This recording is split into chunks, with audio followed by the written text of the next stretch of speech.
You're listening to the Psychic Coffee Shop Podcast Network.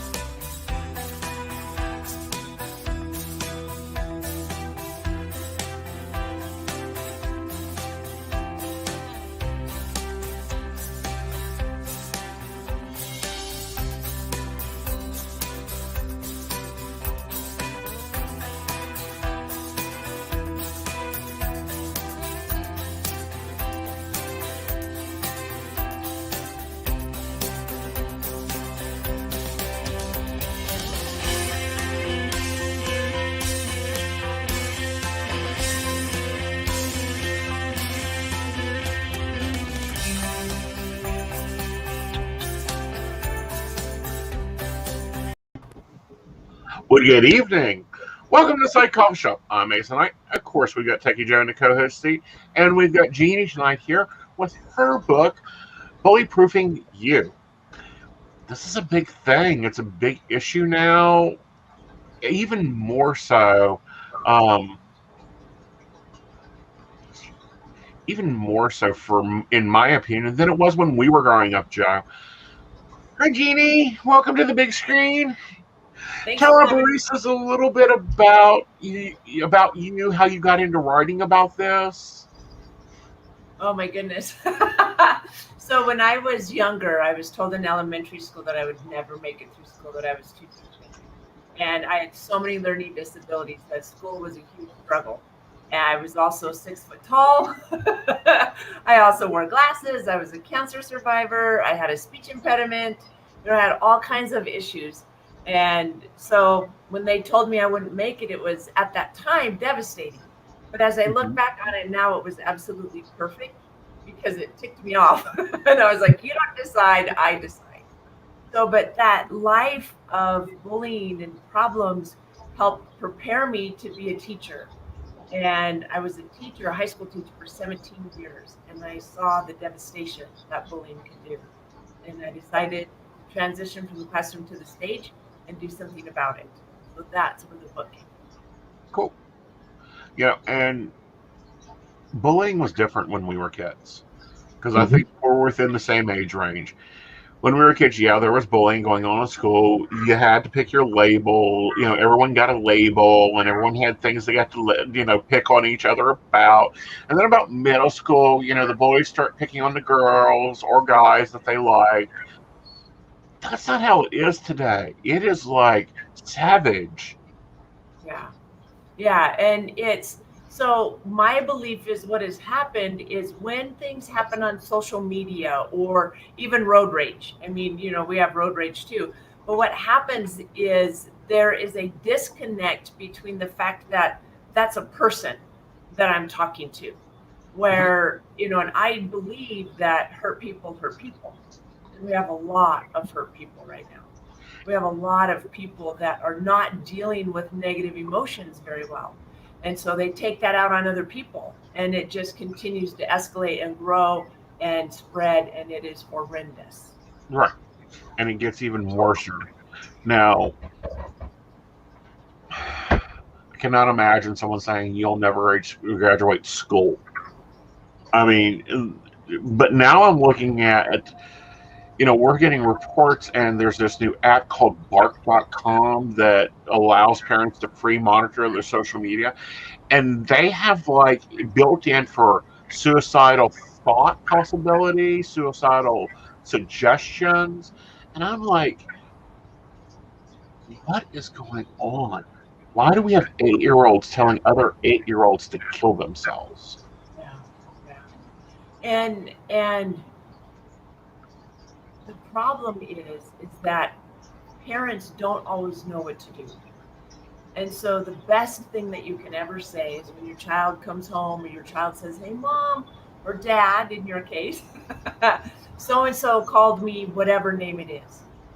What you can say is, aren't you glad I don't believe you? And when you say that question, when you ask them that question, it allows them to go, oh, wait a minute. You mean I have a choice? about what label gets stuck on me. I mean, I have a choice about what people say, about me that I believe. That's the most important part, because you'll never be able to control what other people can say. You can Mhm. absolutely control how you react. And teaching your children from that young age of how to react is so powerful. So Mhm. powerful. And I think building self-esteem is very powerful. Mhm. Yeah, absolutely. In my book, Bullyproofing You, we have a pyramid. And the bottom of that pyramid is personal value, because that is what everything else is built upon. And we also talk about perspective. If I can remember that the person saying negative things to me is hurt, then Mhm. I'm more likely to start with empathy instead of judgment and condemnation. How do we build that culture, though, that gets us out of that mindset? The bullying mindset. Yeah, the bullying behavior, when Okay. it's no longer acceptable for the high school jock to run around and attack all the nerds. So what happens is I cannot protect my children from what happens outside the home, but I Hmm. can build that personal value inside the home. Hmm. And so I did tons of research, love doing research, love reading, love understanding things. And so the concept of bully proofing you started over 30 years ago. And it actually started when I was in the military. I was in the Army and had some incredible experiences there that are in the current book that I'm working on. But what I realized is that it's the way I deal with things, not what people say. My Hmm. book starts with a quote from Viktor Frankl that says, "Between space and stimulus, there is a between stimulus and response, there is a space, and in Hmm. this space lies our power to choose, and in our choice lies our growth and our freedom." So just because somebody calls me a name, or sticks something on my back, or sends something horrible through social media, does not mean I need to continue to keep playing that. I Hmm. have space that I can choose. And so it's if I have a good personal value, and this is where a big part of it started coming. I was standing at my classroom door one day, and students were coming in. I was greeting students, and one student, we'll call him Timmy. Timmy was walking down the hall, and now I worked at an alternative high for 16 of my 17 years, Hmm. and we're dealing with every gang in the whole state, right? Right. Must be afraid of, oh my gosh, when's the big fight gonna happen? And Timmy's walking down the hall, and another student said something to him that, in my opinion, was not very bad. But Timmy was devastated by it. He came into my classroom and he was crying and he was upset. And I'm like, whoa, dude, what's going on? And so as I talked to him, I realized that he believed what that other student said. He believed that other student, and he allowed that student to define who he was. And Hmm. later on in the day, another student's walking down the hall. We'll call him Jacob. Jacob's walking down the hall, and another student says something horrible. I was like, oh my gosh, that's horrid. So I asked Jacob, I'm like, Jacob, you okay? He's like, oh, that guy's an idiot. So I started looking at what's the difference between Timmy and Jacob. And I found it was personal value and the belief that they held about themselves. Hmm. Um, One of my more famous mentors, she used to talk about doing this experiment because she taught Catholic elementary, and she was explaining about words have power to, I think, third year graders. And so she chose a nun that also taught, and she had everyone in her class tell the nun, "Oh, don't you look so tired? Don't you look so worn out?" By the end of that class day, the poor nun was almost on her deathbed. Yeah, yeah. That's what happens when we allow other people to dictate who and what we are. Mhm. So I have a friend who's a firefighter, and he kind of did the same experiment. They had a new guy, and they're like, "Watch this." And they kept telling him, "Dude, you okay? You don't look very well. You okay? You sure? If we go out on a call, are you gonna make it? You gonna be okay?" And within like 3 hours, this guy went home. He was sick, Yeah. and he was sick for like a week and a half. I'm Mhm. like, "Oh my gosh, thoughts are things." Mm-hmm. Thoughts create my reality. In fact, if it's okay, I would Of love course. to share a quote that I got sent to me a while back by Bruce Lee that I absolutely love because Bruce Lee is like kick-ass, right? And he talks about spelling. And so this is what he says: don't speak negatively about yourself, even as a joke. Your body doesn't know the difference. Words are energy and cast spells. That's why it's called spelling. Change the way you speak about yourself, and you can change your life. What you're not changing, you're also choosing. Mm-hmm. So I love that because it nowhere in there does it say control people and what they say. Right. It says me, what Mm-hmm. I say casts Sure. a spell. Right. So And I think that that's very important. It's because, yeah, we do cast our spells with how we talk to ourselves. And your new book isn't dealing with the external people. It's doing with that Mr. Stabby Stabby or Mrs. Stabby Stabby in her head that, has morphed from, well, don't you look terrible in that color? Or why are you doing this? Can morph, especially looking at some of the professions we have. Example, when you look at professions that are very public orientated, your worst enemy is in your head. yes. So I work with a lot of business owners. So I'm a personal mentor and coach as well. And I work with a lot of business owners and entrepreneurs that have that bully in their head that tell them you're too stupid, you're too old, you're too young, right? All of those things that come up. You can't do this. You don't know how to do this. That's the internal bully that is the one that is the worst. The reason the external bully holds power is because the internal one is screaming so loud. And so if I can tame the one between my ears, the external one will take care of itself. Mm-hmm. And I think that has a lot to do with building that self-confidence. Yeah, absolutely. And not reading the comments. Let me cover some things with our baristas for a moment. Yes, I'll be taking psychic questions in the second half of the show. The first half is always about when we have authors on, it's about book and talking about the book.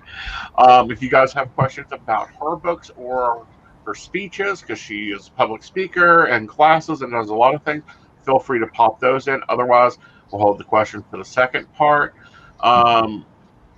Miss Power 77 says, building empathy with people and getting people to stop saying what's wrong with you and get them to start saying what happened to you is a good start. When we were talking about building the community and culture. So what do you say to that? Because we do have cultures that we need to change. I mean, we have cultures in like call centers and sales and heck, even in my industry that we've got to change how we talk to our coworkers, how we, this competition shark growing world doesn't work for a lot of companies. So I'm going to kind of divide it and talk about workspace and talk about culture at home. Okay. I believe that how do we change culture? We start at home. Okay. And it starts around the dinner table. Are you having dinner with your family? Are you spending time with your family? Are you communicating? Are you talking? I can't tell you how many times we will go out to a restaurant as a family.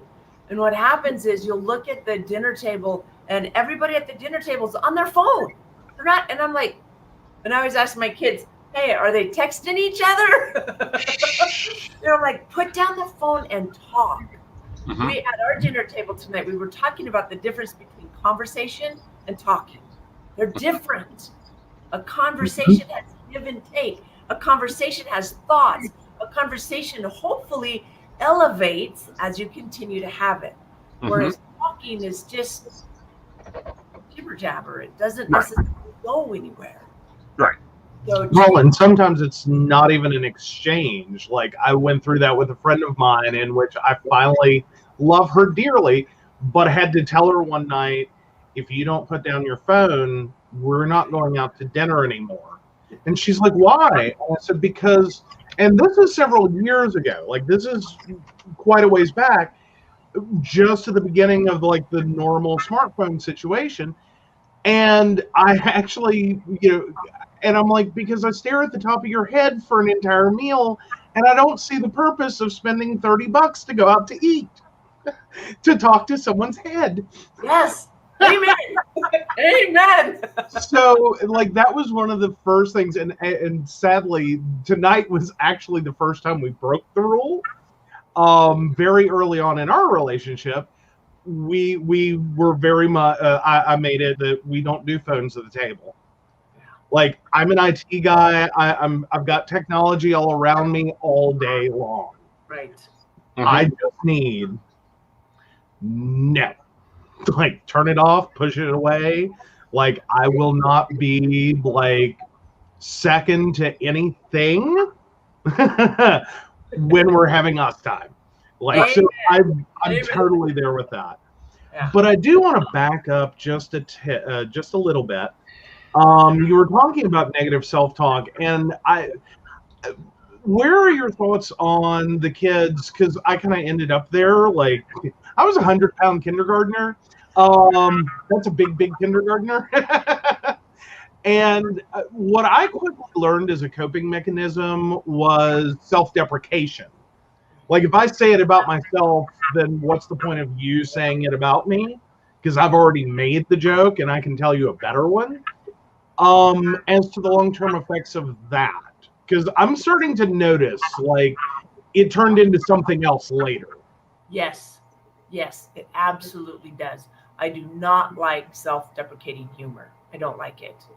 And it goes back to the quote that I was sharing you with that Bruce Lee said. You are speaking words into your body. Our body records everything that we say, that we feel, that we experience. And if I don't deal with those emotions and I just keep pushing them down, then someday I'm either going to implode or I'm going to explode. And we see a lot of both happening in our society right now. We have people imploding and we have people exploding all over the place. We do. And we have a lot of it being generational, it being householdal. We were talking a lot about keeping things at home and building positive from home. But we are also in a very changing time with, people being more themselves and then now having to adapt to the public impact on that. People, trans teens, which, looking back, I cannot imagine being a trans teen in that time. That's why we see a lot of older trans people, because we couldn't do it because it wasn't accepted. We were, would have been bullied, everything else. We've got a lot of culture that is interlinking.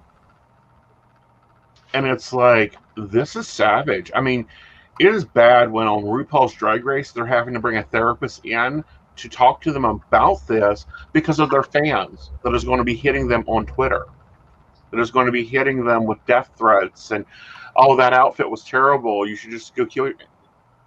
Drives me insane. So the biggest thing that I tell my clients, my families, parents that I speak to all the time, and even adults, if you're having somebody talk to you on social media, take it down, turn it off, get rid of it. I've had horrible comments on social media as well. I've had people say things. And what comment do I want to read? The negative one, right? On my book review, I think I have 20, 21, I don't know, reviews. I can use more, honest, love to have more book reviews. But out of those reviews, I have one negative one. And how many times have I read that one? 340. See, that's why I have a personal rule. I don't read my feedback. Right. So get rid of it. Stop playing that record over and over and over. Now we have an in-house system that I have a person who reads all of my comments first and leans them, and then if somebody keeps saying, if there's a certain comment that keeps coming up, then we kind of look at it and say, hey, do we need to change this? Yeah. I'm a pretty wild and crazy person. I'm the crackhead teacher, not just because of my last name. I got a lot of energy. But I also know that when I'm on someone else's show, I don't bring all my energy sometimes. Right. You know. And again, bring it for here, honey. Anytime you stop by for coffee, bring all that energy. We like the wild and craziness. And I get that, like, average Joe who works at, Steffer and Steffer Accounting can delete that Twitter. But when they're like, Kanye West, this one or that one or Ginger Minch, they can't delete that because that's how they advertise, that's how they book, that's how, and it's like, that's when you have to have that boundary or that person you just hand the phone to and go, deal with this. Yeah. And so I live my life by sticky notes and declarations. So all over my mirror, I have positive things that I say to myself every day. Mm-hmm. So those book reviews or, people that talk about my speaking engagements, I have a whole 3-ring binder about 2 inches thick of comments that people have given me. And so I take different ones and put them on my mirror so that when I get up in the morning and I look at that and I go, oh yeah, I helped Sam. I'm going to help someone else today. And so if you are one of those people that has, that can't take down the post or can't take down the comment or whatever, make sure that you have so many positive ones outweighing the negative ones that negative one shrinks by comparison. Because that's the power. Right. And, if you don't like somebody's outfit or you don't like someone's way to dress, posting it on Facebook or on their Instagram or whatever is not the game plan. Now, believe me, I've seen some and it's like, girl, I don't know what you were thinking, but you got creative there. But you don't go insane because it's one outfit. It's 30 minutes of your life that you watch the show and you move on. Right. Yeah. And so personal story about me. When I started speaking, I had a mentor that told me. So I transitioned from the classroom to the stage in 2012. And I got myself a mentor. And she was a phenomenal mentor. Except she wanted me to do everything just like her. And I'm not her. And you have to wear a suit. You have to wear a suit. Well, I'd get on stage and I'd be like all stiff and all, it was a nightmare. And so I have to be me.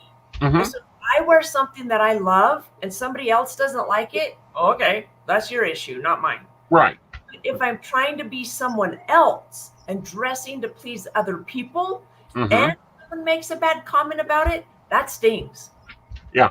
And see, that's something that's 80s dress the part coaching bullcrap. That's what I call it, coaching bullcrap. I look no different in a black suit than I do a polo and a pair of khakis. My readings don't change.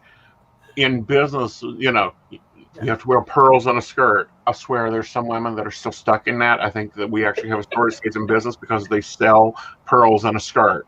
Right. Our culture's changing. And, that's something I think we're having a lot of trouble with. Not only in our schools, but in our generation and the generation, what I call the older generation. Some call them boomers. They didn't boom anything. Nobody blasted off into space. Is dealing with those culture changes. And I think bullying is a way to try to condense that tribe back into line. And we've got to stop that because we're not a tribe anymore. It's old programming. Yeah. And I mean, bullying has been around forever because like I said, hurt people hurt people. And so if I can make myself feel better by bringing you down a couple of notches, that's what I'm going to do. And really at its essence, that's what bullying is. I feel bad. You look better than me. So I'm going to bring you down so I feel better. And if I can remember that and, overcome that, go, oh, yeah, I'm sorry you're hurting. I had a gentleman that just trashed me. And I reached out to him and I said, you must not spend much time consuming any of my content or you would know that I'm going to reach out to you. And maybe that's why you said what you said. How can I help? How can I be of service? And it's that, that at first it was like, oh my gosh, what are you doing talking to me? And I said, I know you're hurt. Otherwise you wouldn't have said the things that you said to me. And it's just having that conversation instead of talking. That's the difference. So let's go to the flip side of that. How do parents and us, that may not know their child is a little gremlin and find out all of a sudden, how do they deal with it? I mean, because there's a lot of resources out there about how to deal with your child is being bullied. There's not a lot out there about how when your child is the bully. Yeah. So a really good thing. Well, I have a quiz actually on my website. So if you go to JeanieCiscoMeth.com, there's a quiz that says, "Is my child at risk?" and "Is my child a bully?" And so there are questions there that can help prompt it. And some things that you can look for at home are, does your child have friends? What do they do when they play together? What kinds of things does he say about, or she say about her friends? And so I loved that my kids, our house was the hangout house because then I knew what was going on. And so, you know, invite your friends, you know, your son, your daughter, and their friends. Take them bowling, take them to a movie, take them out to lunch, see how they interact. Right. And that's a huge clue. Right. You know, because the old adage was, oh, they're bullying you, beat them up. Yeah. No, that's not how we deal with it. Well, and one of our baristas actually just said, I know a lot of parents who actually encourage their child to be a bully. Elaborate on that? Like, where do you think parents are in, like, what's their mindset that they're encouraging this child to go be a bully? Is it like maybe like they're trying to help and they're just doing it in a wrong way? Like they grew up being bullied and so they're trying to protect the child. It's just the wrong version. Like I'm just curious where that's at because I have seen those parents. Yeah, I have too. Yeah. I had a lot of their kids in my classroom. So I think my belief is that parents love their children. Even when they make horrendous mistakes, they still love their children. And so a parent, and I have to make a supposition here, but a parent who is teaching their child to be a bully is afraid that their child will be bullied. Maybe because as a child, they were bullied. And so it's kind of that get your licks in first before somebody else. Kind of like what you had said, if I say things about myself, then it's already taken care of and nobody else has to say it. So if I teach my child to be a bully, then they can't be bullied. The problem is oh my gosh, it's horrible. It's absolutely horrible. The best thing that you can do as a parent is love your child and discipline your child at the same time. Right. Both need to happen. So what are you doing this Saturday? So this Saturday, awesome. Thanks for asking. This Saturday, we are having an online class. It's going to be a Zoom training, and it's called Tools for Taming the Bully Between Your Ears. And so I would love to have your people join us. All you got to do is send me an email or get in touch with me on social media. Say, hey, Jeanie, I heard about your class. I want to attend. I am the only Cisco Meth on social media. That's kind of cool. And it is just like computers and drugs. Or a really good programmer. Yes, that's true. Yeah. So Jeanie Cisco Meth, shoot me an email. My email is Jeanie@JeanieCiscoMeth.com, or get on my social media and let me know, hey, Jeanie, I want to be in on that tools class. Love to have you. And all that information will be in the pinned comment below on YouTube and in the comments on Facebook. I'll be putting them in later so you can get directly in contact with Jeanie. Go get her book, Bully Proofing You, and then her new book coming out. This one is this is 1 and 2, and then the first book. What was the first book? So the first book was the program that I had developed as a high school teacher.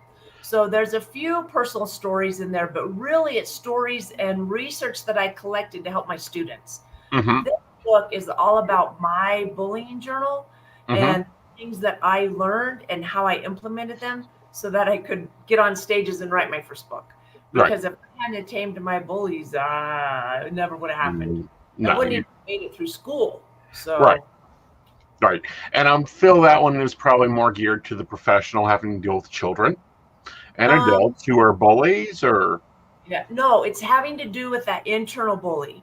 It's Okay. called the bully between your ears, because it doesn't matter whether I'm a housewife or a stay-at-home dad, or I own my own business, or I'm working.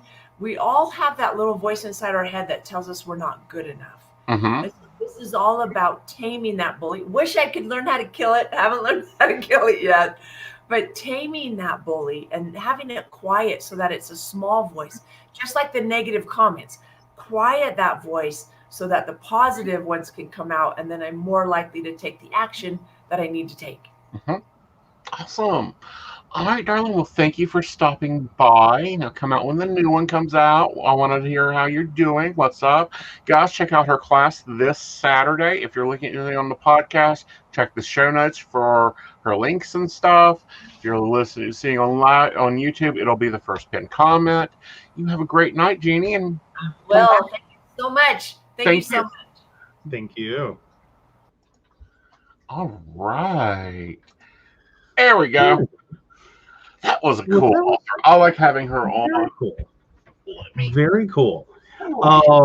I like so much of her discussion reminds me again, another author we love, Brene Brown. It's like that specifically for bullying versus like the vulnerability shame of Brene Brown. Right. Like it just like her, like Jeanie is very targeted in one area, and then like Brene is of course like all over the place.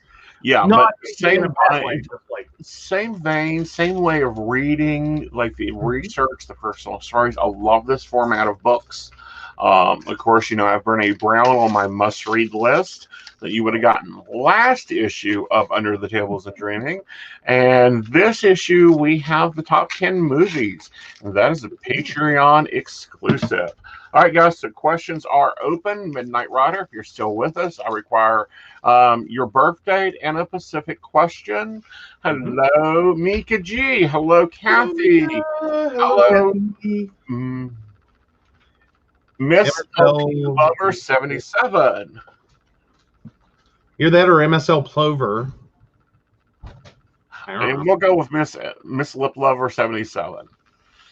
But yes. Yes. All right. So it's been an interesting week. There's been some fun news stories out there. Oh, I got it now. Ms. LP Lover. Yeah. Got it. I think I think this is a vinyl junkie. As in loves vinyl records. Yes, dear. Got it now. Honey, I know you say you're a redhead, but sometimes I wonder. There's streaks of blonde. Leftover from when I tried to turn my hair blonde. The chemicals just seeped right in. But yes. Oh, yay. We always love having guests. We always love having authors. It is very, very cool. It is. And I love having people on that are talking about real things. Yes. So there was a kind of a real thing, and New York apartments are known for being well, and weird and renovated and old, and if you watch the movie Sliver, kind of creepy. I believe it was Sliver. I think it was Sliver. There's a couple of movies that dealt with like New York high-rises and things like that. There's one about the horribly built one that burns, but I think that's like Inferno or something like that. Right. And then I think Sliver was the one that's really super creepy, in which all the apartments are cameraed. Right. And like people are, like someone is watching. Right. This one was more like, what the hell? So there's this TikToker, and I actually saw this and I was like, what? There's a hole in your wall? Yeah, that's where a medicine cabinet goes. Mm-hmm. Oh, no, there's a whole nother room behind there? Gee, free space. Well, except it's, crawl across your vanity to get to it. Mm-hmm. Like, I mean, again, New York's not really like New York's known for some like weirdo rentals, you know, like closets and crawl spaces and things like that. But crawl through someone's vanity? Well, that's Towards a mirror? access point. So my question is, and I was thinking this because, you know, if we look at our bathroom, it shares a wall. Why couldn't they just go to the other edge of the wall? I mean, because that room's going to butt up against something else. Mm-hmm. Mm-hmm. Oh, absolutely. Well, Yeah. somewhere you would assume. Yeah. Yes. Yeah. So anyway, she removes the mirror, finds the space, goes to explore the space, and finds a whole nother copy of her apartment. But except apparently a little different. Yeah. And it looked like it was a 2-floor unit. As in there's an upstairs, downstairs to this apartment. And then apparently the door leads to the laundry room? Leads to another area within the building. Mm-hmm. One article, which we couldn't confirm, said it led to the same hallway as their laundry room. Because she had to find her way back to her apartment from the apartment that's right beside her. Now, I know apartment buildings look like jigsaw puzzles, but I don't know how someone, including the management of the apartment building, loses a 3-bedroom apartment. Well, yeah. Actually, probably not as hard as it sounds. One, we're dealing with New York. I'm assuming New York City. Roosevelt District, yes. Yeah. So, yeah. Sometimes you have very large management companies, or you have, you know, investors that are using a specific management company that manages tons of buildings. We're not talking like, you know, West Virginia, North Carolina, like Tennessee apartments that are like 3, 4, 5 floors, you know, and maybe like, you know, a city block. You know, or spread out into multiple buildings. We're talking about typically, or more frequently, a lot of very large, very tall buildings that already contain a large number of apartments, many of which are, if they're not historic buildings, they are very old buildings that have been remodeled a lot. Gone through typically multiple owners as investment, you know, places to park your money and earn a, you know, a little bit of money on it. You know, sometimes you have owners that have never set foot in the place. A lot of the work, you know, again, it's not going to be like you're subletting a duplex or you're, you know, renting a duplex out and you spend a lot of time in it. A lot of the work's going to be contracted out. You know, and horrible things happen. People die, people go bankrupt, you know, someone has to sell quickly. But yeah, it's weird things can happen with floor plans, and especially when you're making renovations. You can uncover things in older buildings that people forgot about. For any number of reasons. You can uncover, you know, or you can not necessarily inadvertently, but for a very good reason at the time, end up finding, like, closing something off. Right. Because it's a disused space, or it creates a problem, it didn't meet some code. Or the intent was totally different at a different time. Right. You know, and because we've seen that with a lot of historical buildings. A lot of Victorian houses suddenly have rooms they never knew was there.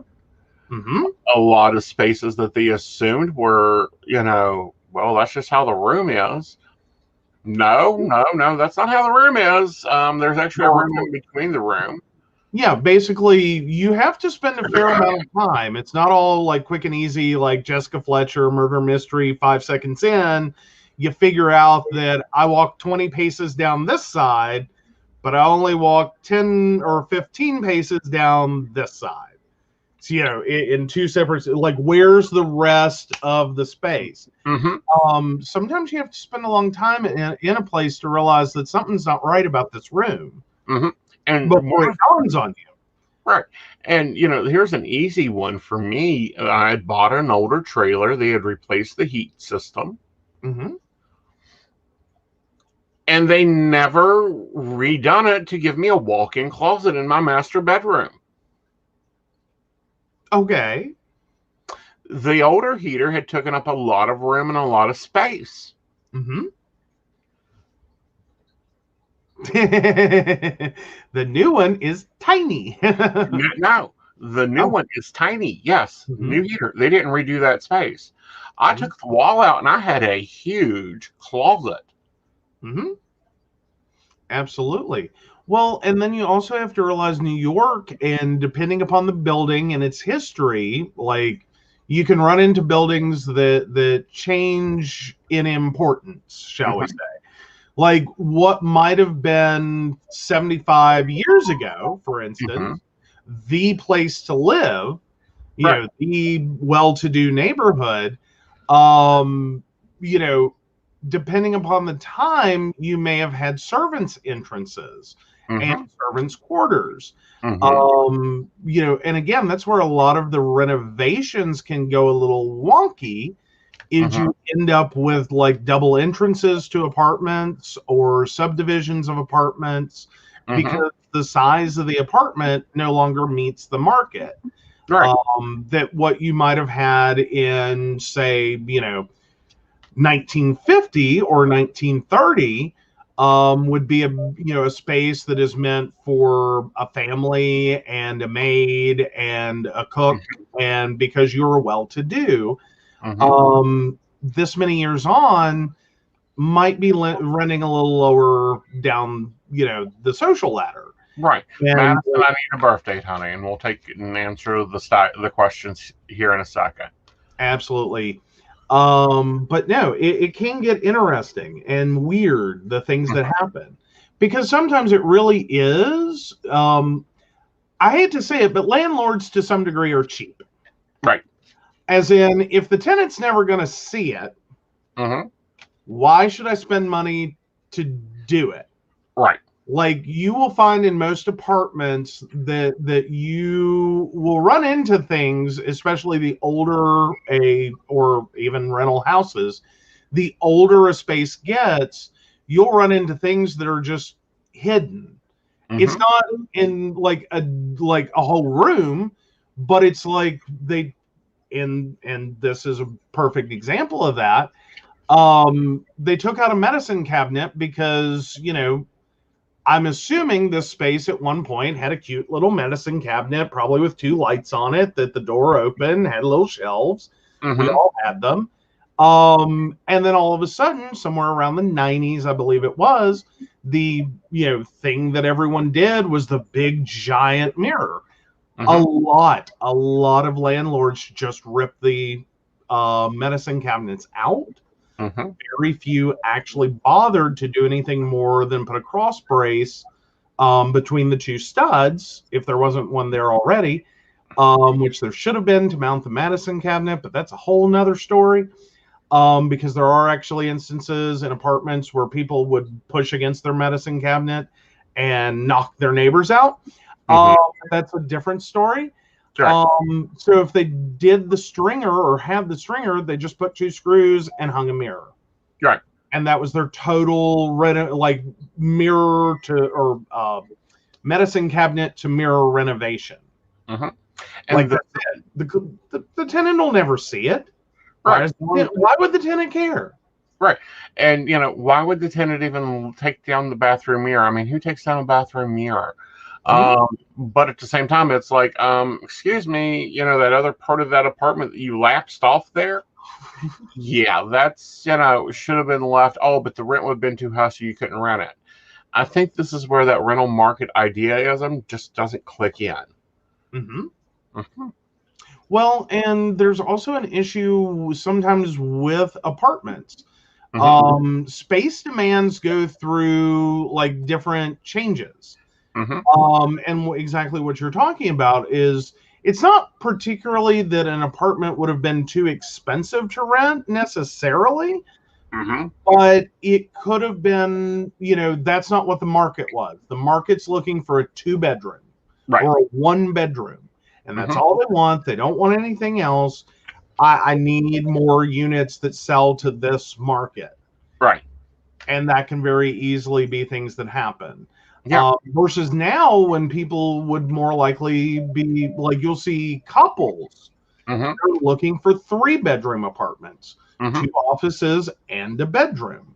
So they want a master and then 2 smaller, so to speak, Jack and Jill rooms, so that they can each have an office space. Right. And we see that in rental houses as well. Yeah. And we also see that a lot of time in property in general, the morphing and the changing and the, well, we have it in our house. We have this space, and it's kind of like, why is that the access to the attic? Why is there 2 accesses to the attic? And we finally figured it out. Either 1 is for a stove, or 2, this house was planned to have a staircase. Well, yeah, and that's actually particular to our neighborhood, specifically in the way it's developed. All the houses are identical. And I put that in quotes. They're all different. As in, they picked one floor plan that was very easily convertible between a 1 floor without a basement, just a crawl space, a 1 floor with a basement, a 2 floor with a crawl space, and a 2 floor with a basement, that they could easily just like pull this out and do this. When they did the construction, and what we noticed about the house is that we are actually wired, apparently when they hired the electrician at the point of framing before the walls and the floors went in, they went ahead and wired for a full basement and a full upstairs. Whereas our actual house has an attic and a crawl space, but you're wired up. Like, we could dig down a little bit and throw up some sheetrock and a set of real stairs and actually have an upstairs and a basement. Oh, come on. Rope ladder would do more than enough. No, it won't. Nope. No. All right. But so let's start with Kathy. I believe she is first. Am I correct? Yes. All right. So Kathy, 72862. I talked to Cassandra yesterday to see if I could be placed full-time in a medical records office. She said yes. Does it happen? Looking at it, yes, it does, but I don't feel like it's with Cassandra. It looks to be somewhere else. We have, the 3 of Pentacles, the 3 of Swords, which is, heartbreak. You're not getting where you want to, but new money. So, yes, I feel like it could definitely happen, but I feel like you need to find a different location. All right. So let's go on to Miss Madison. Her birth date is below her question. Yes. So Madison, 12/15/2001. When you have when you have a chance, Aeson, could you please let me know if now is a good time to reach out to Darwin? He's been distant lately. I think it is a good time to reach out with Temperance here, balancing that energy out. You need to go in there, however, soft-shoed. Like, hi, how are you? Not like, why haven't you contacted me? With the Queen of Wands popping up here. And then there's going to be a discussion about where things are headed with the 3 of Wands here. Looking for the path of where to go next as he gets through his distance. Because we know that he goes distant when he's thinking. When he's trying to figure something out. All right. Okay. So, yeah. Awesome. We're caught up on those. Now, you were telling me it's a bad week for Microsoft. It has been a very bad week for Microsoft. They're getting a little slammed right now. Words that take you back. Active Directory and Microsoft Exchange. Like, hello, it's been a while since I've had to manage those servers. Microsoft had an unfortunate vulnerability that acted like a skeleton key for accessing Exchange servers. And that once that vulnerability is used against a server, requires a good hefty amount of cleanup. Now, originally, this was exploited by what we're thinking are Chinese hackers to get information regarding government officials, government offices, et cetera, et cetera, et cetera. Anything government. What has since happened is that exploit has been published online. It took a little bit for Microsoft to get a working patch out. It took them a whole week, which realistically, sometimes depending upon what you're dealing with and the scope of the problem and how prolific in the code it is, it can happen. Especially right now when we're still kind of COVIDing to create a skeleton key. It's exactly what it sounds like. It's the same as for locks on a house or an apartment or whatever. It is the key that opens everything. Okay. That gives you full right privileges to do whatever you want. It is like the kind of going back a story. It is like the ring on the super, or the key on the super apartment super's ring or maintenance's ring that opens every single apartment in the building. It's one key. It controls every door. It will get you in everywhere you want to be. Wow. And this is an unfortunate issue with for Microsoft, and an unfortunate issue with Exchange. It's also an unfortunate issue for the companies it's affecting. Right. Now, if I do want to throw a great big caveat on here, if you're using Outlook.com or any of the other, Microsoft sites, you were not affected. If you're an Office 365 customer or your email is set up through Office 365, either directly or as an add-on through your web host, you're good. Nothing happened to you. No bad things happen. If you are a company that has an email server and it is running Exchange, your IT people are really cranky right now because they have a whole lot of work to do that many of them are not really qualified. Right. Because this is cybersecurity cleanup. It has hit so many companies all at once. A lot of companies are running really, really scared right now because this basically was the ability to access any email on that server.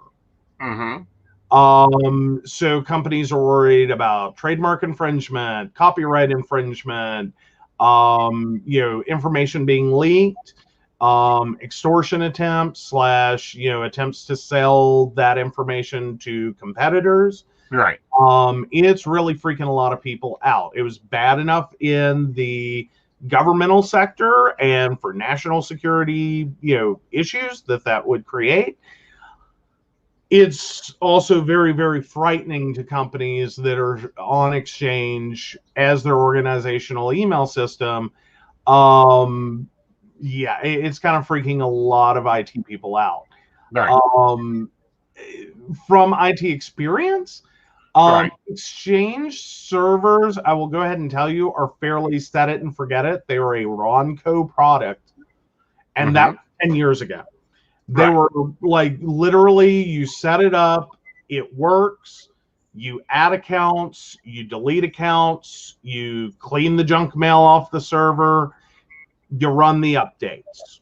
You don't really spend a whole lot of time in your Exchange server. The most time you really spend is if you have to do responding to a legal request to preserve emails. Basically to do a mass search of the entire system. Other than that, you don't play with it too much. You don't really care about it too much. Because usually, as long as no one's bitching about their email, you just assume it works. There's not really a lot for IT people generally to do with it. It is a very stable product. I know in my experience, that was one of our least problematic servers. Right. So yeah, it's also one of the servers that can be the most technically complex. Right. Exchange, you would think email would be easy. It isn't. It is a very finicky thing. Those servers are actually far more powerful than you might imagine. Right. And it's doing a lot under the hood just from the Microsoft code. And you rely on that as an IT professional because it helps. It's one of the leading and has been the leading email system for large corporations, large universities, large everything. Right. It is the de facto standard for large business. Right. We've seen a lot of businesses move online, though. Right. Now, here's switching topics. Mm-hmm. Apparently, Piers Morgan is no longer going to be on Good Morning Britain. Oh. I think this is just one of the fallouts coming from the interview with Oprah over the weekend between Meghan Markle and Prince Harry. One of the princes. No, well, Harry Windsor something. He's no longer Prince. Yes. It's an experience, like royals having to find the last name. Well, I was used to calling him Prince, Diana's boy, something like that. Yeah. But apparently, Piers Morgan is now under investigation by the regulatory committee because, of course, Britain has a regulatory committee that handles all this and goes, you can't say that on British air. No, you're not allowed to behave that way. He stormed the U.S. does too. The U.S. does too. Somewhat. Well, typically ours just fines you and goes, "Don't do that again." Yeah. Like, hi, Nipplegate. But Yeah. That's typically where we're at. Yeah, apparently UK media regulation got over 41 complaints about the program. As of Tuesday morning, they are launching an investigation into the Monday episode of Good Morning Britain under our harm and offense rules. Stated on Twitter, of course, Piers Morgan lost his crap all over Twitter. He is now no longer part of Good Morning Britain. He's been removed from that show. I wonder if he's going to get removed from other shows. Like, we have seen this downgate of things. Yeah. I don't necessarily, I don't know. For some people it works out, some people it doesn't. Right. Generally it can be a bigger, it depends upon the behavior and how it's taken. Right. In terms of when we see take the Fox News example and they do a flush out of someone. Typically that's it. Like, the best they do is they go get their own network, aka Glenn Beck, in the Blaze, or effectively that's it. Right. Like, bye. Welcome to obscurity. You're done. Right. Like, and I have not watched the interview yet. I have watched clips of the interview. There's apparently a talk about the royals being concerned how dark possibly her baby would be. I find that deplorable in general. Oh, absolutely. Oh, and apparently he also said a lot on Twitter after that. Really? Well, he's known as a big mouth. He's also known as rude. I don't like his programming. I don't like his image. He reminds me a lot of that loudmouth on American Idol that wasn't an American or even lived in America. I never can think of his name, but I know who you mean. Yeah. Simon Cowell. Yes. Sorry, the invisible assistant was right there. Yes. I didn't like him either. I like loudmouths, but they need to be useful loudmouths. Well, yeah, Simon. Thank you. But yeah, so that's never good either. Because sometimes interviews, what goes on air and what goes off air, or what's going on, those are two separate conversations. things. And sometimes that can get really ugly. One, typically your interviewee doesn't appreciate that. And like we afford our guests a lot of like, you know, what's said before the show is what's said before the show. You know, what happens before the show stays before the show. We don't get into it in the show. We don't try to get into it after the show. And we certainly don't start posting everything online. You know, like, hi, things happen. Right. But, you know, this, and, you know, the news world is getting rocked because also Roger Mudd died at 93, the U.S., you know, long-term TV journalist. He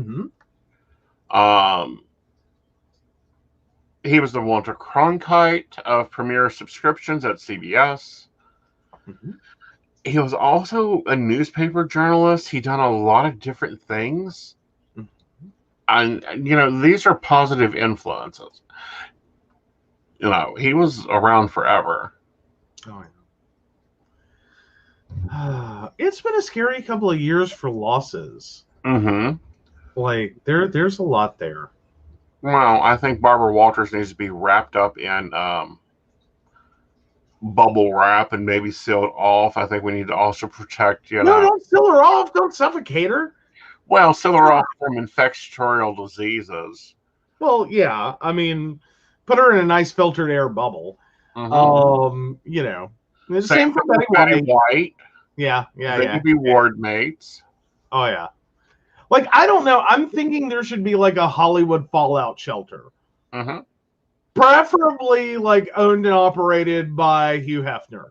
Like, is that what the Playboy Mansion really is? Is this just like a Hollywood, like, you know, fallout shelter? Like, is there like a whole big door like the Greenbrier?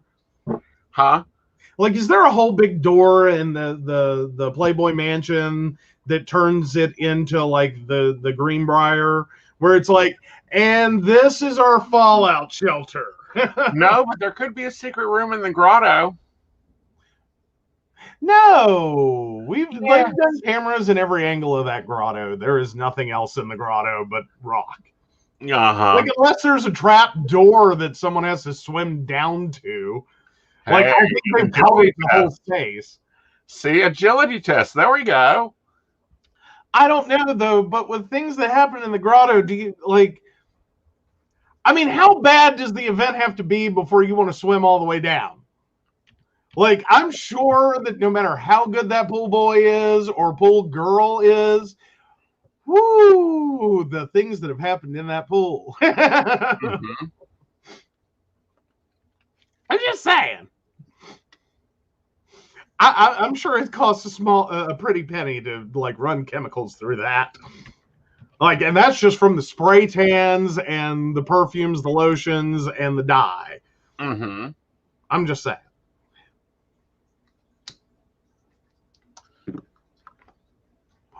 But you do have another question from Kathy. Okay. Yeah, let me know when you're ready. I'm ready. All right, Kathy, 72862. I received a call today saying there is a complaint filed against me. I have no clue whom or the direction, or if it's just bullcrap. It's bullcrap. I smell a scam as long as the day is light. Which, that's a thing. Can we just get into that for a second? Yeah. Because that's always a hot topic for me, or i.e. a pet peeve of mine, are scams. And actually had a client run into that. If you're following Mystic, you would have seen that. But no, like the domain registry scams, like the domain hosting group, or, you know, the domain whatever of America. They pulled or try to all the time pull stunts on people. Basically, they use your domain registry information, sending you letters that look like bills. And if you're in a big enough company and like kind of that left hand doesn't know the right hand's doing, a lot of the invoices get paid for services never rendered. Like you have your regular actual like domain registrar, host provider, website, whatever.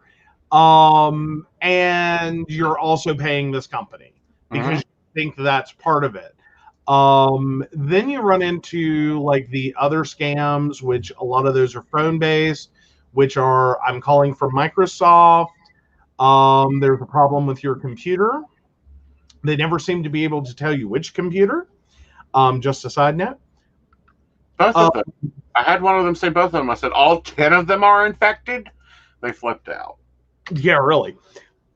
But then you have the ones that are calling because there is a block on your social security number.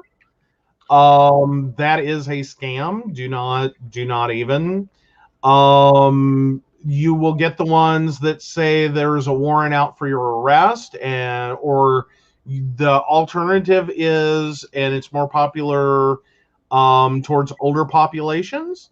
Your grandchild has been arrested and needs you to post bail or pay attorney fees, or like you name it, they'll come up with something. That's a common one. Typically all of these will start asking for the same information. Can you verify your date of birth, the spelling of your name, your address, your social security number, your phone number, your driver's license number, answer a security question, provide the city and state where you were born, and county. All of these are different kinds of scams. They can be anything from, and then if they're asking for payment, it'll always be their first option is for a check. That is their A1. They love those, a routing and account number. You always get more money than the credit card. Option 2 is the credit card, or they will ask you to buy gift cards in different amounts. And that also includes things like Green Dot. I'm trying to think of all of them. Bluebird. Blah, blah, blah, blah, blah. There's a lot of different payment systems, but or iTunes cards are very, very popular. Starbucks cards, dining places cards, all of those are redeemable for some form of cash. Online. You can trade those. Basically, here's the thing. If you're getting a call that's starting to ask you for personal information, one, Kathy, you did the absolute perfect thing. Always, always, always feel free to hang up on anyone, anytime, ever. If that call is causing you to be fearful, please hang up immediately. I don't care what the call is about. Hang up and do not hit redial. Do not use the number on caller ID. Look up the number for the agency and call it directly. Like they're saying that they're the West Virginia Highway Patrol, or they're saying that they are the Social Security Administration. You call those numbers that you look up personally directly. Do not hit redial or call the number on your caller ID. Do not. And if you ever feel pressured to do something or else, hang up. Well, not only that, but here's just another thing. The FBI will not call you. They will show up at your door if there's a warrant for your arrest. The police will not just call you. They will show up at your door if there is a complaint. So they're very droppy-inny. They really haven't gotten over this visiting thing. Yes. They really like the visiting. They love visiting. Normally between hours of 12 and 4, don't ask me how I know that, or at 6 a.m. One of the two, they will show up. Absolutely. They really do like that, catch people before they leave for work, or, come in right as they get home. They know that during the day, the only one they're going to be talking to is the fucking dog. And Vlad pleads the fifth to everything, so that does him no good. And he's whiny about it. Yes. He's like, I believe the fifth. Yes. Anyway, But no, never, ever, ever, ever, ever feel afraid to hang up a phone. One, always run with the old school knowledge. If it's important, they'll call back. Mm-hmm. I know of very few things in the universe that if I hang up on someone and it's important, they haven't called my ass back. Right. Like, So, moving on. Mhm. This is some happy cheer news for you. Yes. Because we normally get a lot of influence on our laws from Europe. Mhm. Starting this summer, Britons will have the right to repair their appliances. Planned optimism is now refused. They have to produce repair parts. Ah, nice. They're requiring repair parts or repair manuals or both. Both. Nice. Planned obsolescence has been a big problem over the last probably 50 years. The inability to get, service information has really primarily, at least for IT, has been a bigger issue over the last like 20 to 25. Mm-hmm. There actually was a point in the 90s that like your computer manufacturer would encourage you to open the case. Somewhere, I want to say like 2007, 2008, all of a sudden, everyone started going to these, star bit screws and hex bit screws and putting warning labels that your warranty will be void if opened. Like Apple computers became a fucking nightmare to open. They still are. This is going to influence things like washers, appliances such as refrigerators, washing machines, and TVs should last longer and be cheaper to run under the new rules. Absolutely. So this power hogging equipment is getting its ass handed to it. The dishwasher's 2 years old. Sorry, it's outside your warranty. It can't be fixed. Is getting its ass handed to it. Britain is going, we are tired of this consumption and these high energy things. No. We ain't putting up with this. Yeah. Well, and a lot of it is especially like the biggest thing that has happened with planned obsolescence are plastic parts, especially. A lot of companies, that was their quick, easy solution. A metal gear will last a good long damn time. Right. But rubber belts and plastic gears and plastic washers and plastic screws will, like, they don't put up with much. No. And they're very easily broken parts. So I would think for Great Britain, that's going to end up meaning that you're going to have a lot better quality. Right. Of stuff that you will hopefully start to see that return to actually like planned continuance of operation, because a lot of these places are going to get sick and tired of this shit. Right. Well, I remember and make available. Growing up, we had a stove and a refrigerator that lasted, 20, 30 years. Now, if we get 5 years out of it, great. If the keyword if. Yeah. Absolutely, because think about it, we've already killed one dishwasher. Yeah. It was the replacement for the dead dishwasher. That was at least 10 years old. Yeah. Yeah, it was old. Like, we've had to replace a stove. We've killed so many coffee pots. Like, if we buried them in the backyard, we wouldn't be calling it Pet Cemetery. We'd be calling it Mr. Coffee's tomb, we killed 2 Keurigs, 1 Ninja. Yeah. Some off-brand coffee pots, and then finally I went back to my steel-coated Mr. Coffee pot. And you went over to tea. No, well, that was only recently. That's only been a little while. Yeah, sorry guys, it's not coffee anymore. It's tea. Hey, at least you're drinking something. True. But yeah, no. But we see this a lot. Right. We see a lot of things that are just not built to last. Uh-huh. And it's intentional. It's not unintentional. No. And there are product designers Uh-huh. that hate this shit. Uh-huh. And knowing this shit. Right. It's not quite as bad as, like, say, the it's not the GM ignition issue, Uh-huh. in which GM made an oops in a design, Uh-huh. or their ignitions having to do with a spring.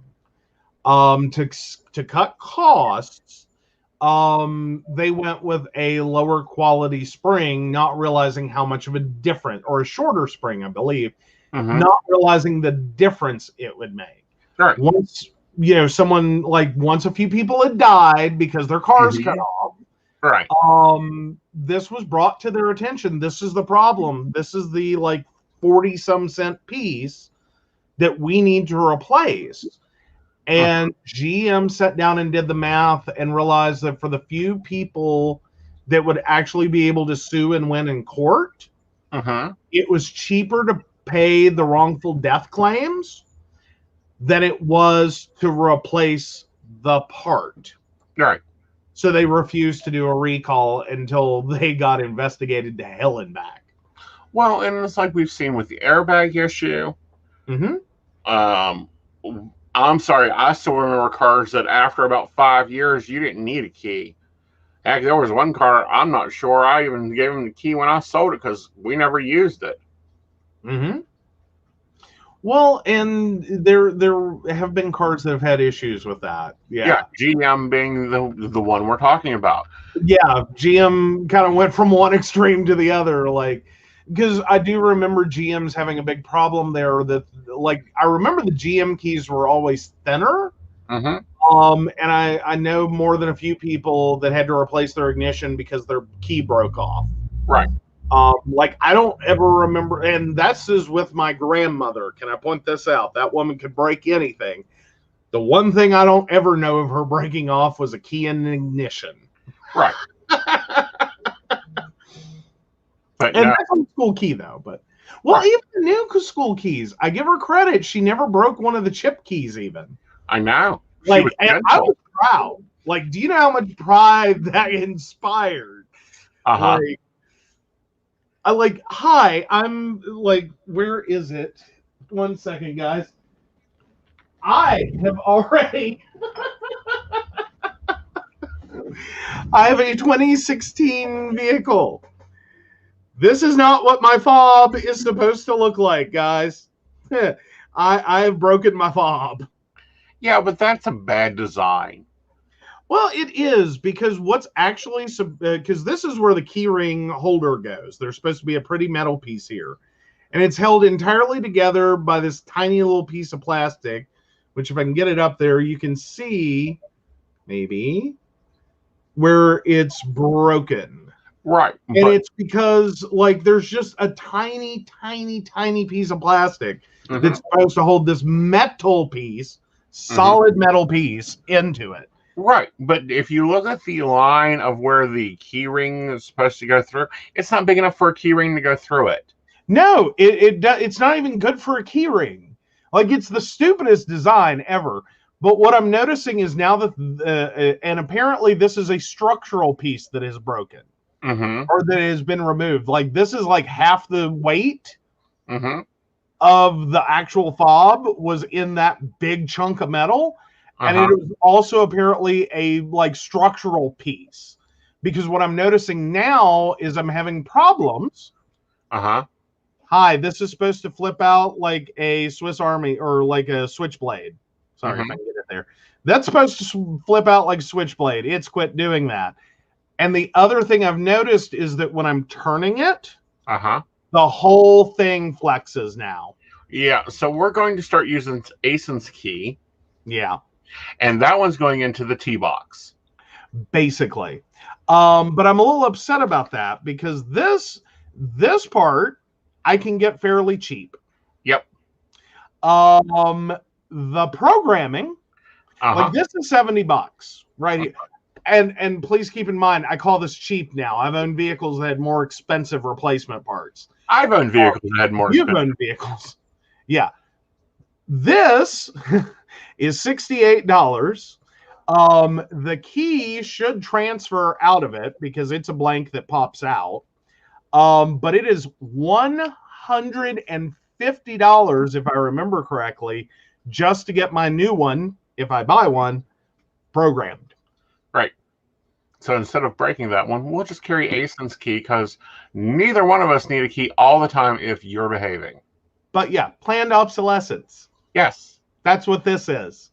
Yeah. This is a horrible fucking design is what this is. Mm-hmm. No one should have keys like this. Mm-hmm. Ever. I mean, don't get me wrong. I think it's cool as shit that it's laser cut, but still. No, I think it would be cool shit is if it would stay together. Like, I don't know, we're supposed to have a 100,000-mile warranty, and we might want to call them and see if that's covered under warranty. You know, it might be worth it. Like, what happens when my key fails like 5 years, less than 5 years into ownership?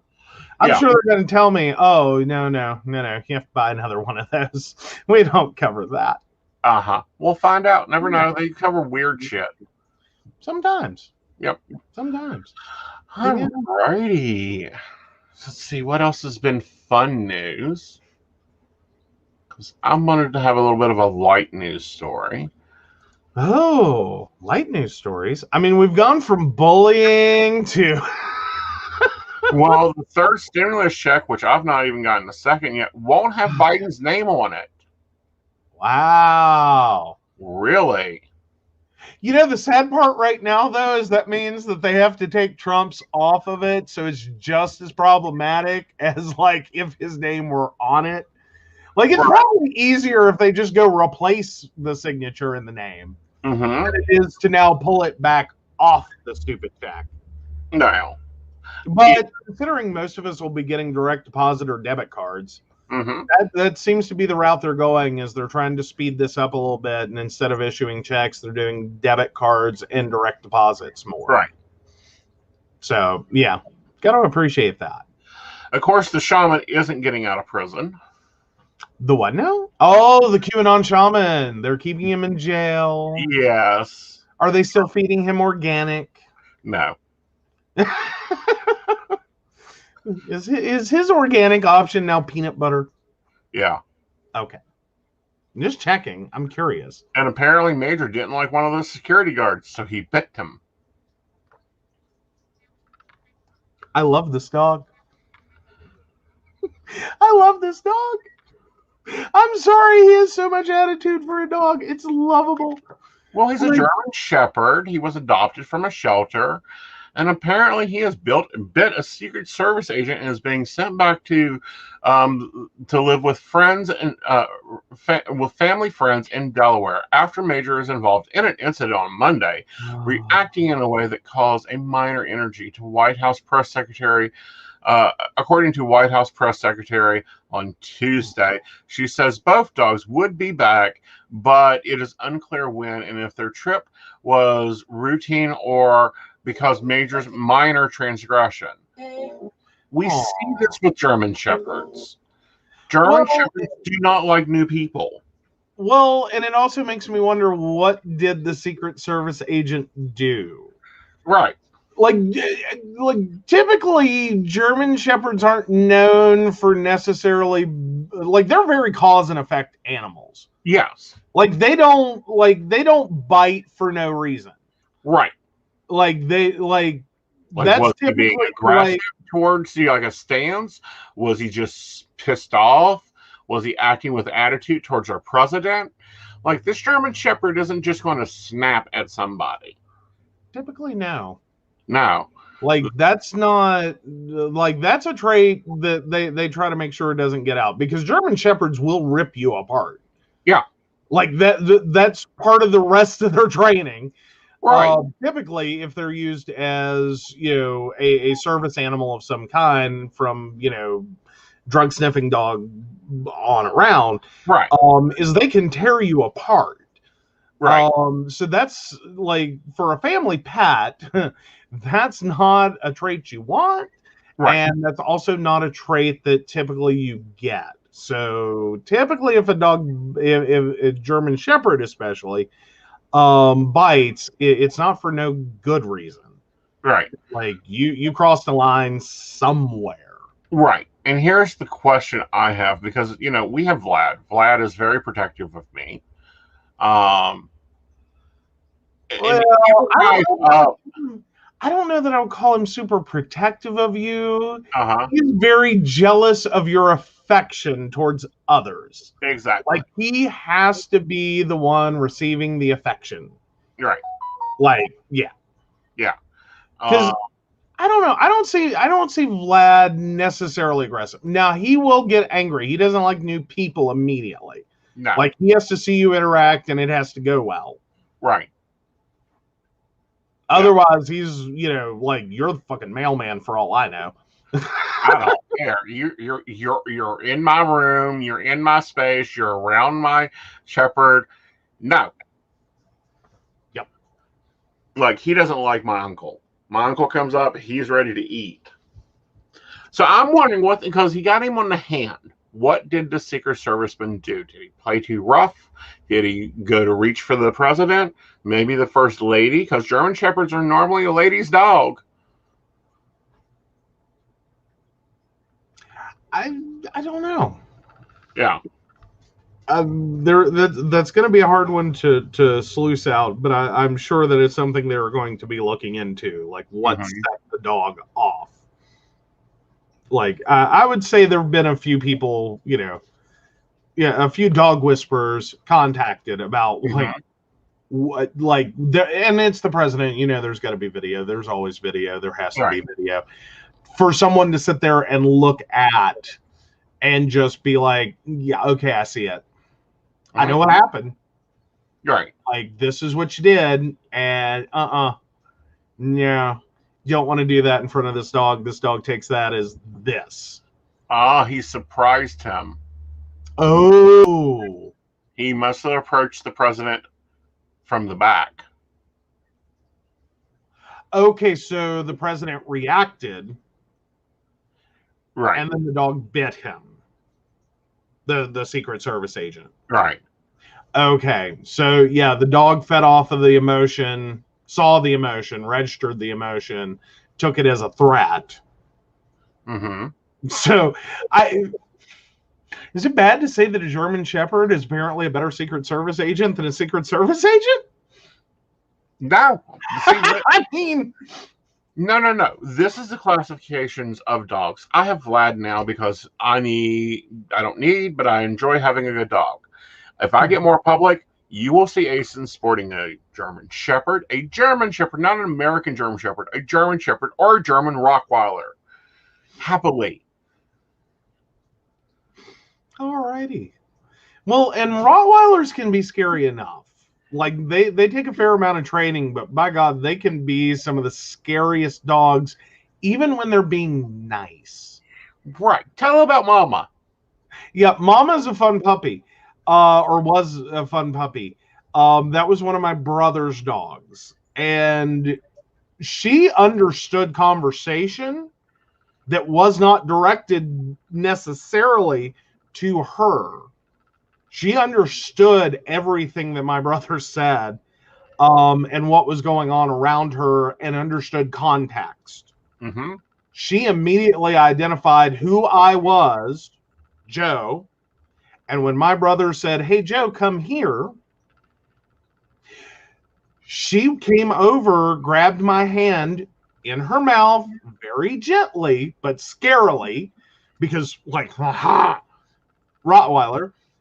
Big mouth, but very gently, very lovingly, and there was no to this. I was not refusing his request. Mm-hmm. I was being escorted. It was scary. It was scary. I kind of panicked for a minute because I have had a dog bite incident. Like, I hate Chihuahuas. Sorry, I just do. Because that's what bit me. Right. I really hate Chihuahuas. I see them as little angry biting machines. Mm-hmm. I'm sorry, I'm never going to see him another way. I know that's not true, but I feel that's true. That's where we're at with that. Well, and then because you still have the trauma from the bite, you still have the scar. That's why you always have a mustache. There's always issues there. Well, not all the time. Like, well, because technically the scar is over on my cheek. No, it's right in here, honey. Well, technically there's a few scars. Yeah. And that's been so many years ago. Like, good luck finding them most of the time. Like, if you're that close to me, I have worse scars you've already seen. But, and here's another thing. Everyone hates pit bulls. Except in the 19th century when they were used as nanny dogs. Yeah, pit bulls have a bad rap. Like, No. Any dog can be made vicious. Pit bulls have a reputation because they've been so commonly made vicious. Right. Because pit bulls in and of themselves can be very scary looking. But at the same time, like, a pit bull's actual nature is kind of a big fucking baby. Like, they are the scariest little dogs. They are the most, like, you know, whiniest little dogs sometimes. Like, for a big dog, they're actually very typically chill, and their natural upset is like, I need food and water and no one loved on me in the last 2 seconds. Like, they're very drama queen dogs. Right. The other thing with them, and this is what I've seen, is they're very protective, but they're like Rottweilers. They are, pits, rocks, all these Dobermans, including mini Dobermans, all have the same problem. They're bred to be one-owner dogs. And we bring them in, and then we trade them off, and then we rehome them, and then we adopt them out. They need to know who the heck they're working for. Think about it. Well, you're working for a company. And one day the company is called Mick. The next day the company is called Yick. The next day the company is called Microsoft. Who's your loyalty to? Yes. Well, and I think that to some degree exists for all dogs. Like, there's some that I think just don't really care, like, but I think those are dogs that are more cat-like to begin with. As in, they're like, you're here to serve me. I don't really care what your name is. You mean told poodles? Yes. Poodles are very, like, they'll go with anyone. Like, I think you can take a poodle away from anyone, and the poodle just does not care. Is her hair done? Is her nails done? Where is her grandpappy? And where is your puree puppy water? That is all poodles care about. But no. I think that happens for a lot of dogs, though, is they can get very confused. Right. Like, it's confusing enough when, like, kids go into, like, child protective services, and there's a whole wonderful TikTok on that one. And don't necessarily understand the situation. Try doing that and being a dog. And, like, not knowing what the hell just happened. Right. Because you're not gonna necessarily be able to communicate this theory to a dog that, like, our new apartment doesn't allow dogs. So we're taking the apartment, not you. Yeah, like, how do you explain that to a dog? Right. Like, how do you even begin?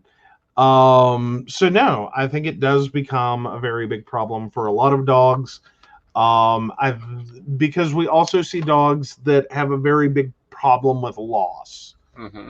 Like, dogs mourn, dogs can grieve. Not only their fellow dogs or other fellow animals in a household, but their owners passing as well. Right. Like, that's a thing. Like, animals grieve. Right.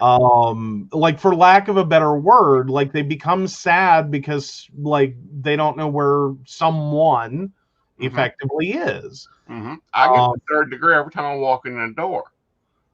Oh my God, Vlad! I swear to God, is I'm just saying, if reincarnation is real, Vlad was someone's mama in a past life. Because you come in the door, and I don't care what time of day it is, I don't care where you've been, the dog will react like it is 12:01 a.m. and you are a freshman in high school, level of third degree. Where you been? Yeah, it literally sounds like, where the hell have you been? Oh my God, I'm in trouble with the dog. Yes. And he does that to you too if you're gone for more than 2 hours. He will give you 2 hours. No. He gives you up to 2 hours. Uh-huh. I'm typically okay up to about 6 or 7. Uh-huh. Now, if it's been longer than that, he gets really pissy. Mm-hmm. But yeah, typically I don't start to get the third degree from him till I've been gone all day. Mm-hmm. And then I come home and it's, where the hell have you been? Mm-hmm. So, okay, I'm sorry. But come over here and let me sniff you. Sorry I didn't explain the plan for the day, do I need to leave him a copy of my schedule? Does he need a little puppy happy planner? No, he needs to be told what you're doing and you'll be back. Yes. And never to own a white truck. He hates white trucks. Yeah, I could understand. Because there's, again, dogs can, in addition to grieving and pets in general, can develop trauma. And we don't talk about these things typically. These are things typically seen at animal shelters and, and sometimes people will kind of laugh it off oh my God, my dog needs a therapist. Yeah, kind of. Yeah. These are very trusting animals, and you break their trust, not much different than in a human, and it probably even harder to repair. Mm-hmm. Because and I'm you don't remind people that we're coming upon the Easter holiday. Mm-hmm. That is not time to go adopt bunnies. That is not time to go adopt chickens. That is not time to get a pet for your grandchild. Mm-mm. All right. But what I found... It is time to get that in stuffed form. Get a cute stuffed animal. Get a cute stuffed chick. Get a cute stuffed puppy. Get a cute whatever. But 1, don't spring it on parents. 2, if the parents say no, don't do it. And if you are a parent, no. Not unless this is a forever home. Right. And also, remember, animals grow. They get big, they get bossy, they get an attitude. Everything's cute when it's this big. Yeah. Or smaller. Everything's cute. Humans are cute. Puppies are cute. Kittens are cute. I'm sure elephants are cute. Because they are. Little baby elephants, though they're bigger, are still cute in miniature form. See, I like the big ones. I find the big ones, but I think baby elephants are cute too. Mm-hmm. Pigs are cute. Little baby pigs are cute as fuck. When they're all pretty and shiny and they smell, like a baby. They're cute. But that doesn't last. Mm-hmm. Also, I'm going to give another PSA. Please remember to spay your animals. Your local shelters have programs, if you do not able to afford it, to get them spayed.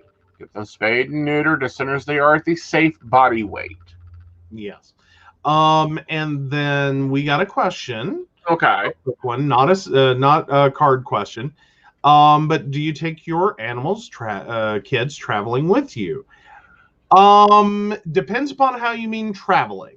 Mm-hmm. Because on one form, yes. On one form, no. Yeah.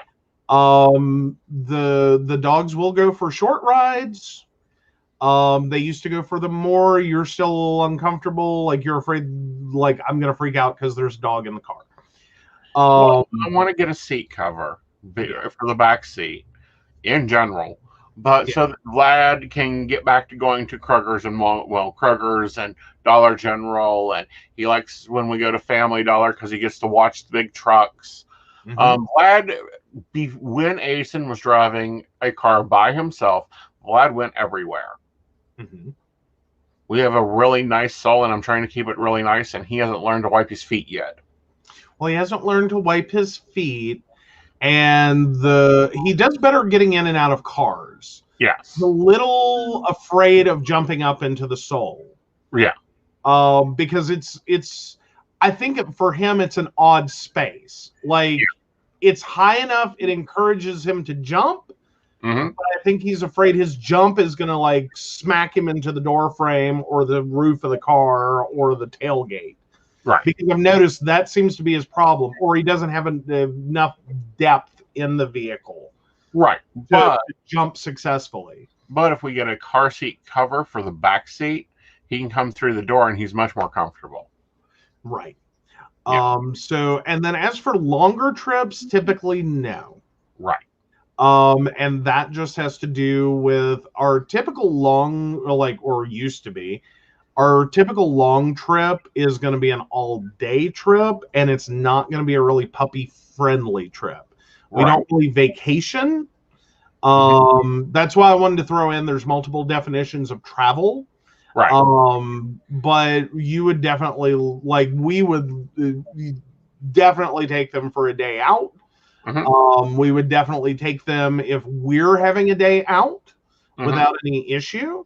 But as for just, sort of like parents will sometimes throw their kid in the car to take them places that are not kid friendly. We try to avoid that. Right. Especially if it's going to be, we have to leave the dog in the car for hours. Not happening. Not happening. Yeah. Not happening at all. And he's very particular on the music he likes listening to when driving.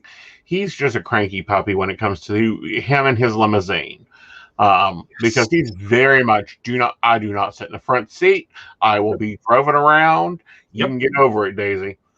And he will always be on the driver's side. And if his nose is not halfway up your ear on the seatbelt side, he's looking out the window. Yes. In the back seat. Yeah.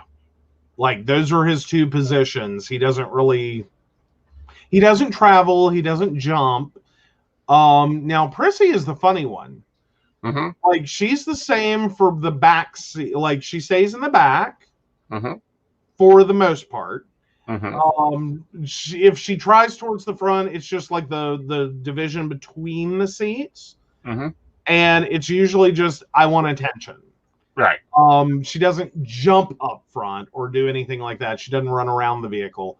But mostly the majority of her time in a vehicle, she doesn't care about what's going on outside. She just sleeps. She is a car baby.